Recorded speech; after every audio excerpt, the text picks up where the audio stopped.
Hi everyone, welcome and welcome back to my YouTube channel. The name is CeeChronicles. Thank you so much for joining me today.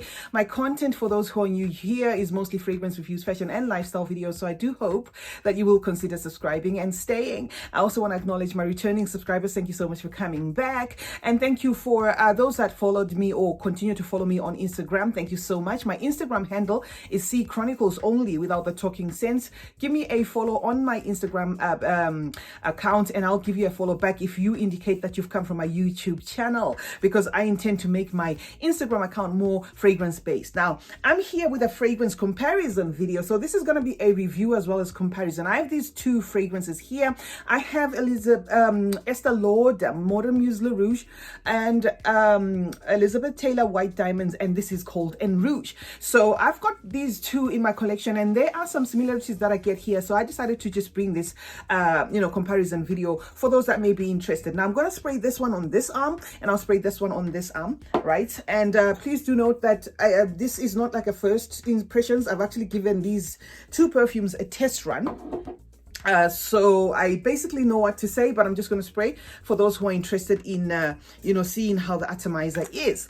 I'll hold both bottles so that, we don't lose each other along the way. So now, Morden Muse Rouge is by Estée Lauder. The top is red currant, raspberry, pink pepper, and some saffron.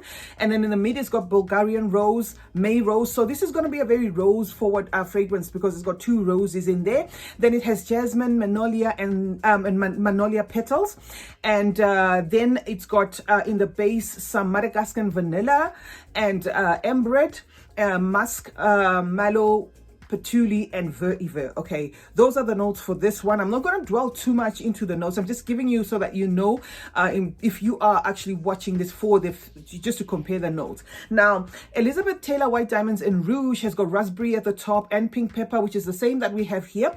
And then it's got the rose in the mid, orange blossom, and some jasmine. And then the base is vanilla, patchouli, amber, and vetiver. So those are the notes. Now, the difference here is Morden Muse has that saffron there, in the note composition. Okay, so this saffron gives it like a bitter sweet leathery accord. You are going to get some bitter sweetness as well on here, but I just had to mention that the saffron here kind of makes this one lean a bit bittersweet, almost soury in nature. Okay, it also has like a slight waxy tone to it because of magnolia, and it has that ambrette, musky ambrette in the dry down. So in terms of the notes differences, that's what I picked up. And then this En Rouge by Elizabeth Taylor, on the other hand, has got an overdosed orange blossom. Orange blossom can give off like a piercing tone to it. I get it from this, and I'd attribute that to orange blossom, and it also gives it like a sweeter, almost animalic tone. This one is also very resinous in nature, balsamic, and has that also piercingly aromatic amber. And expected of Elizabeth Taylor fragrances, I think most of them are very pungent. I get a lot of pungent, I get a very pungent vibe in this. Okay, now Elizabeth Taylor again is sweeter, more fruitier, and has a woodsy and amped up patchouli in here. Okay, and it has that sour pink pepper, but the sourness in here is not as amped up as the sourness in Morden Muse Rouge. So there is a sourness in both, or a bitterness in both, but I get a lot more sourness in here. I get a lot more bitterness in here. So I hope I haven't lost you guys along the way. Okay, so Estée Lauder, the En Rouge one, is also patchouli forward, which is what I get again from both. These are both patchouli forward with that sourness there, almost turning into like a fermenting sourness. Okay, and I get that in both. Like a fermenting, sourness. Okay, so and this one has like a soft spiciness to it. It's quite soft, giving off like a well-rounded, well-blended tone to it. While this one, again, in that Elizabeth Taylor fashion, is very, out there.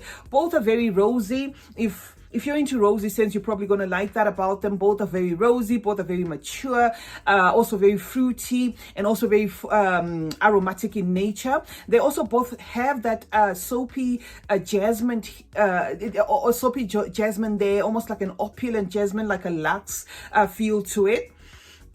And yeah, but all I can say is if you're not too much, stuck up on the nose, they interpret to the nose almost similar. I'd say there's an 80% similarity, and I'm gonna say this one is the one that's probably inspired by this one. Not to say they went into production inspired by, but I'm just saying they have a similar vibe. But for the fact that this one has been there for a while, and this one is this one came after, I'm gonna say if it was an inspiration, then it's definitely inspired by this one, because they have like a similar tone to each other. This one is similar to this one, to the nose, at least, if you don't care much about which one is doing which. And in terms of how it comes across, I actually prefer this one, this cheapie. I actually prefer the Rouge one, because this one is more amped up, it's more loud, while the complexity of this one gives it like a laid back, soft, in sync nature to it, and actually prevents it from, it does project. This is a well projecting fragrance, but it's not as much, it doesn't beat this one when it comes to projection. So in as much as this one is well rounded, this one is a bit rough around the edges and loud.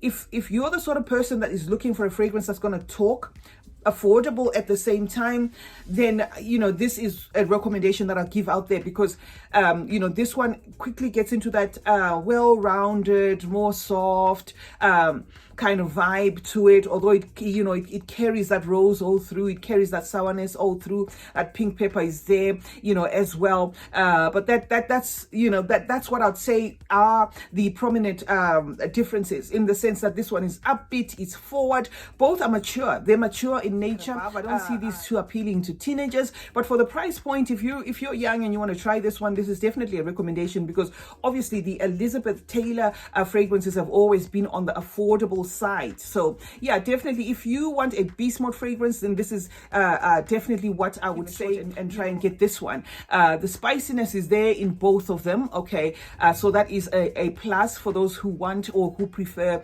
spiced up fragrances. So yeah, basically, and if you want to get your if you've never tested this one, you've always been curious, and this one is there somewhere in your stores or something like that, and you want to try it because of the price point as usual, or as always, then yeah, it's definitely something that will give you a hang of what this one smells like. They both are good winter scents, because they have that stuffiness to them. There is a bit of, so it's gonna be those fragrances that if you overspray, you're either gonna choke people out, especially with this one, because it can be in your face. They both dry down, slightly powdery, slightly powdery, slightly musky. Not so much on this one, but definitely musky on this one. That is what I get for the dry down. In terms of performance, this one gives me 10 hours plus. I mean, also again, don't forget, when it comes to performance, a lot of people come here asking, how do I get my fragrance to perform well? This this performance timeline I'm talking about is based on, if you at least spray, let's say 8 sprays, because you can't just spray 2-3 sprays and expect a beastly performance, even if a fragrance is beastly. So I get at least 8 hours, 10 hours plus here, and I get 7 hours plus here, active 3 hours. This one is active, about 5 hours going. So that is what I had for you guys. I had a comparison video for you: White Diamonds, Elizabeth White Diamonds and Rouge versus Morden Muse Le Rouge. This was obviously there before this one, and for that reason, maybe there is an inspiration here. Maybe they were inspired by this, I don't know.